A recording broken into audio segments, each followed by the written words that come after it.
जिंदगी में कभी ना कभी हम सबके मन में एक सवाल जरूर आता है।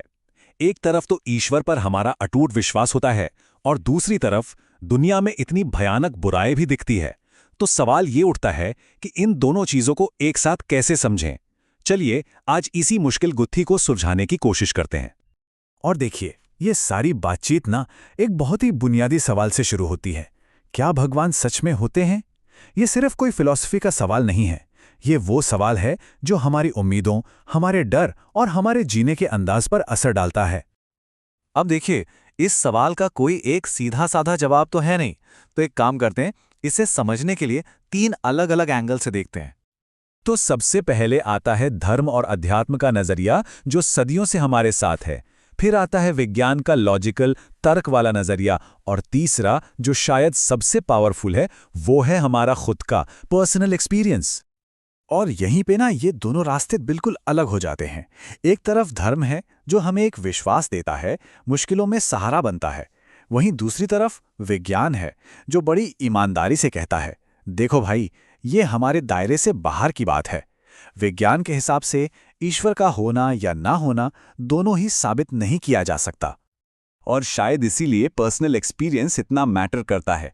कुछ लोगों को अपनी जिंदगी के मुश्किल पलों में किसी दैवीय शक्ति का एहसास होता है, तो वहीं कुछ लोगों को लगता है कि ये दुनिया पूरी तरह से साइंस और नेचर के नियमों पर ही चल रही है। और मजे की बात यह है कि दोनों ही अनुभव अपनी अपनी जगह पर बिल्कुल सच हैं, क्योंकि ये हर किसी की अपनी अपनी कहानी है, अपना अपना सफर है।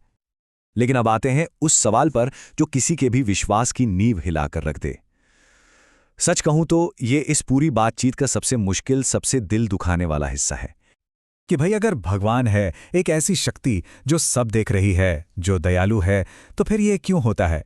इस दुनिया में इतने भयानक, इतने घिनौने अपराध क्यों होते हैं, खासकर मासूम बच्चों के साथ? ये सवाल नहीं है, ये एक चीख है जो हमारे विश्वास और इस दुनिया की कड़वी सच्चाई के बीच से निकलती है। अब इस भयानक सवाल का जवाब ढूंढने के लिए ना कई तरह की बातें सामने रखी जाती हैं। एक थियोरी है फ्री विल की, मतलब भगवान ने इंसानों को सही और गलत चुनने की आज़ादी दी है। एक और सोच है कि ईश्वर कुदरत के बनाए नियमों में दखल नहीं देता। लेकिन जो सबसे बड़ी बात निकल कर आती है वो ये है कि ये जो बुराई है, ये ऊपर से नहीं आई है, ये इंसानों की बनाई हुई है। ये हमारे समाज, हमारी सोच, हमारे सिस्टम के फेल होने का नतीजा है। और यहाँ एक बात हमें समझनी होगी, अगर ऐसी कोई भयानक घटना देखकर किसी का भी विश्वास डगमगाता है ना, तो ये कोई कमजोरी नहीं है, बल्कि ये इस बात का सबूत है कि उस इंसान के अंदर हमदर्दी जिंदा है। दुख में, गुस्से में ऐसे सवाल उठना बिल्कुल नॉर्मल है। तो चलिए एक पल के लिए इस बहस को भगवान से हटाकर हम इंसानों पर लाते हैं। आखिर इन भयानक अपराधों की जड़ें हैं कहाँ? देखिए, कोई भी इंसान एक दिन में हैवान नहीं बन जाता। इसके पीछे ना कई चीज़ों का एक जहरीला मिक्सचर काम करता है।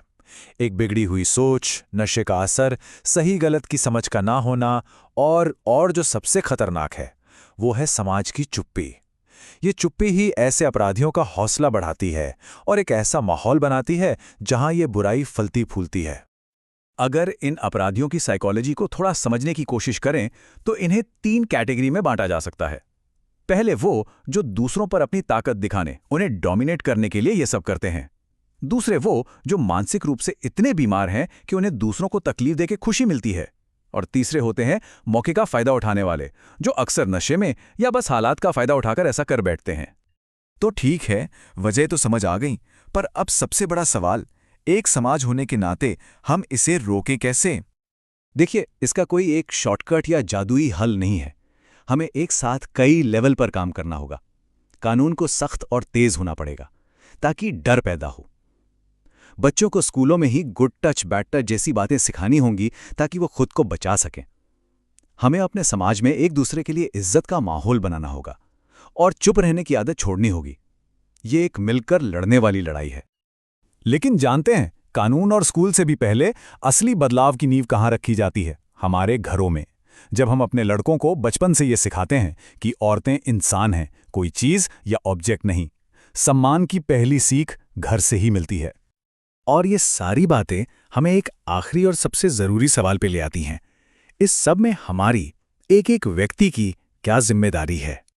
तो इस पूरी बातचीत का सार क्या है? सार यह है कि इस बुराई को रोकने के लिए हमें ऊपर देखने की जरूरत नहीं है।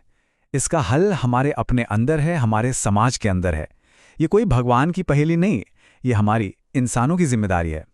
तो आज की ये पड़ताल हमें एक सवाल के साथ छोड़ जाती है, एक सवाल जो हम में से हर किसी को खुद से पूछना चाहिए। इस समाज को ज्यादा महफूज, ज्यादा बेहतर बनाने के लिए मेरा क्या योगदान है? इसका जवाब किसी और को नहीं, हम सबको खुद ही खोजना होगा।